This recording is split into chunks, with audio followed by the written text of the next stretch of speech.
Before going to bed, I have a whole ritual. I check every cabinet, every door, every window. There must not be a single gap left open. Even in summer heat, when I'm suffocating in my own room, lying on sweaty sheets, I cover every window and every mirror. I remove anything white and round from the room. I put a brand new bulb into my nightlight. Every night, a new bulb. Every single night. Because I'm terrified that one day I'll wake up, hit the switch, and the light won't turn on. A glass of water goes on the nightstand, so I won't need to walk to the kitchen. Bathroom break, always before bed. My phone is charged to 100%, enough to last till morning. I sleep in headphones with music playing, so I don't hear what I'm not supposed to hear. Night is his time, his apartment. He rarely comes into my room, but sometimes he does. Sometimes he just stands in the doorway and watches me. But other times, he comes right up to my bed and lowers his white, perfectly round face right next to mine. I found out what he looked like the night I accidentally opened my eyes. Honestly, I wet the bed that night. I didn't hear him breathing. I doubt he even breathes. It wouldn't be so terrible. Except lately, I've been sleeping more and more. 2 months ago, 6 or 7 hours was enough. Now I sleep half the day and still wake up tired, heavy, sluggish. I drift off while standing, as if someone keeps me drugged. Sometimes I don't even hear my alarm, and things started changing around the apartment. New objects appear, ones I never bought. Old things vanish. A week ago, I found a stack of drawings, ballet dancers and heavy-set women lying on the hallway table. And 3 days ago, my key didn't fit the front door. I had to call a locksmith. Someone had changed the locks. You know, I think I'm being evicted.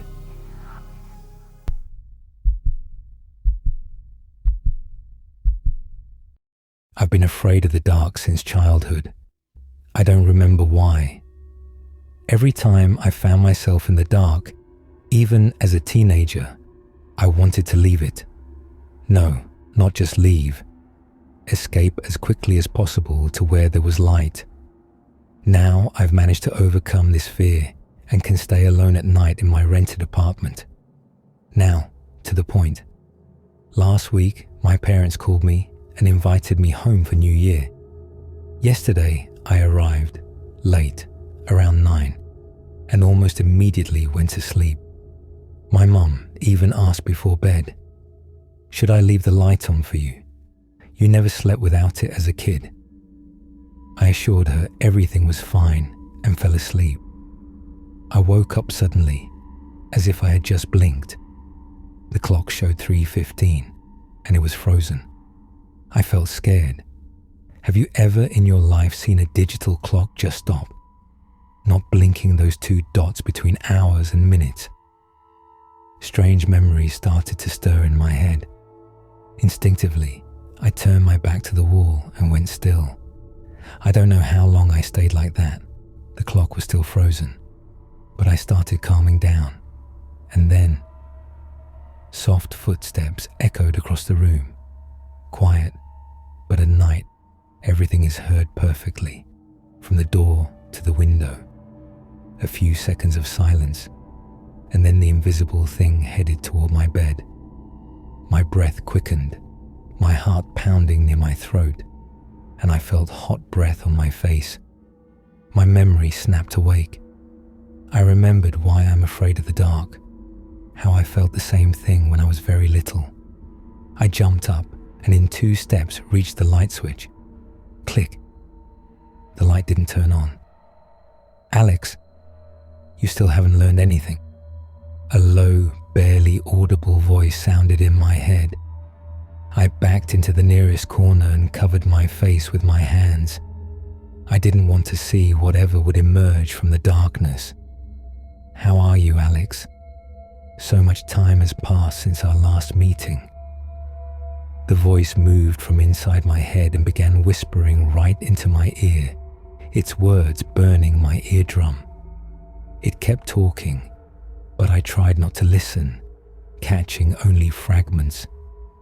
You do understand that morning won't come just like that. I'll leave when you feed me. Show me your face. With one hand still covering my eyes, I tried to open the door, but it was locked. I won't let you out. I fell to the floor and sobbed. I didn't want this. God, how I didn't want this. It ran a bony paw along my body. I missed you, Alex. I starved. Why did you leave the lights on at night? Why did you torture me? I cried harder. There, good boy. Now remove your hands from your face. Slowly, dreamlike, I lowered my hands, and pain struck me, all over my body. It felt like my nerves would burn out from the strain. I felt horrible cold, as if I was drifting in open space, and at the same time unbearable heat, like I was burning at the center of a star. And then I was left in absolute darkness, only me and nothingness.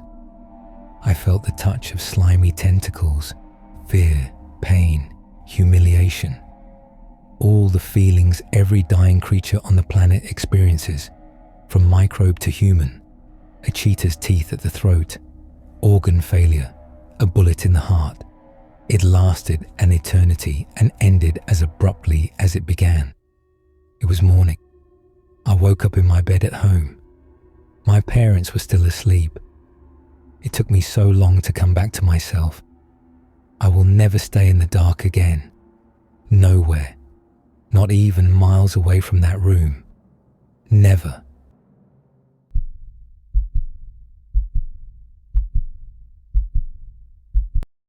Have you ever thought about the voices and the shadows you see outside your window at night? Someday, don't be lazy. Look at those silhouettes flickering in the darkness. Look closely. Are they even people? It was an ordinary night. I stepped out onto my balcony for a smoke and heard screaming. Pretty normal for my area. A rough industrial district on the outskirts of the city. So I decided to check what was going on. The screams came from the road, but despite the noise, loud enough to sound like at least 5 people shouting, there was only one figure standing there. I squinted through the darkness and realized it was staring straight at me. All that noise, all those overlapping voices, they were coming from that single silhouette. No, it wasn't a person. It was making those sounds to lure someone curious onto their balcony. It was small, too small to be human, and it kept staring at me. In the dim glow of the street lamp, I could see its eyes, faintly reflecting the light, and its teeth. No, its fangs. Real ones. Like a Rottweiler ready to tear apart its prey. My stomach dropped. I crouched instantly, hiding behind the balcony wall, but I could still feel it watching me. After a moment, I peeked out again, just to make sure I was imagining things, just my nerves. Yes, that had to be it, just nerves. There was no one there. Relieved, I finished my cigarette and went inside to sleep. The moment I stepped off the balcony, my doorbell rang, constantly, the kind that keeps buzzing until someone lets go of the button. I knew it was that creature from the street, and it wasn't letting go of the damn button. 5 minutes passed, maybe more, while I hid in the corner of my living room, shaking.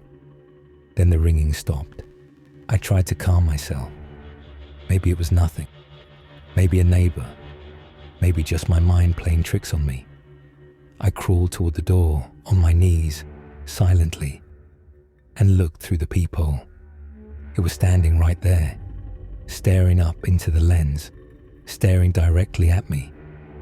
My legs gave out, and I slid down the wall, crying like a child. Then it started ringing again. I heard a vile, squeaky laugh. I still don't know how something that small could reach my doorbell. Then it tried the handle. I ran to my bedroom and locked the door. 10, maybe 15 minutes later, I heard footsteps in the living room and remembered I hadn't locked the balcony door. After smoking, I forgot to close it. It's inside the apartment. I hear its footsteps. It's searching for me. It knows exactly where I am. It's in my room. And I, like a terrified child, climbed into the closet and held my breath.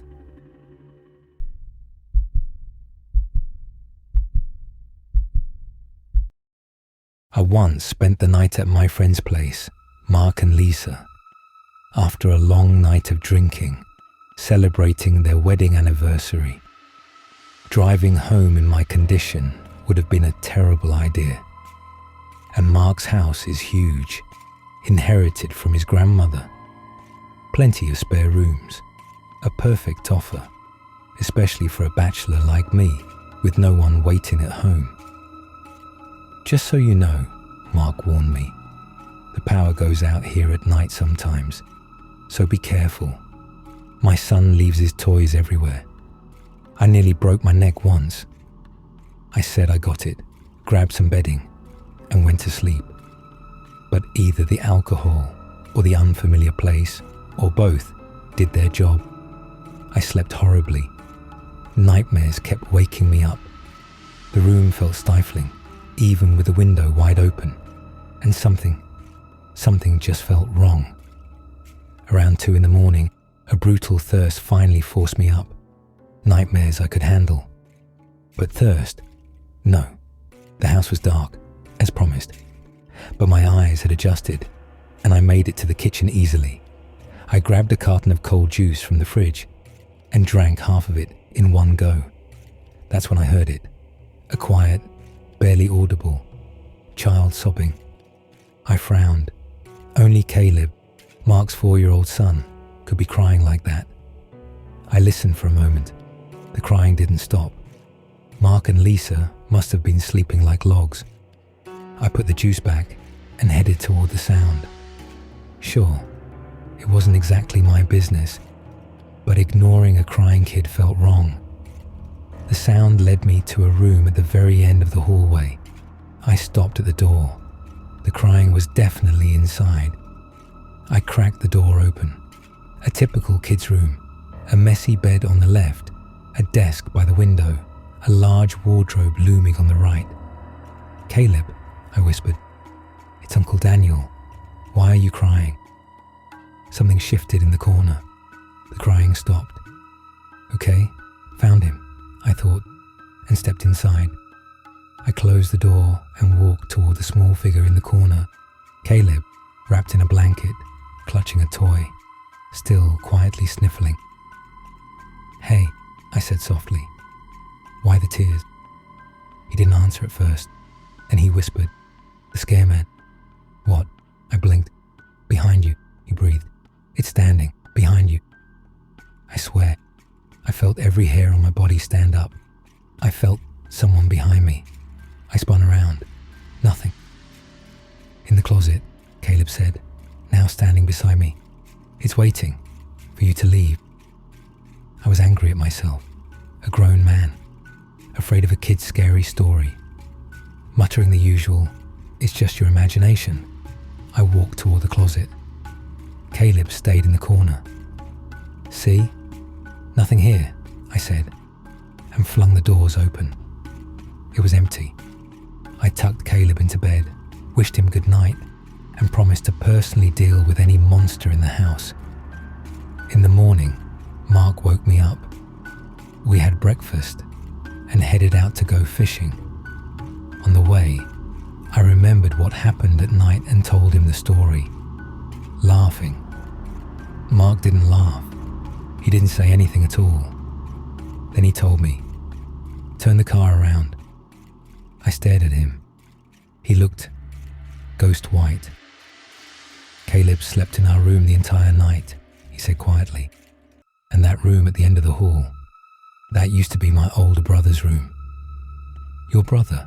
I asked, feeling cold creep up my spine. Mark nodded slowly. "He was 4 when they found him dead. He told us he kept seeing someone who came out of the closet, and Caleb says he sees him too."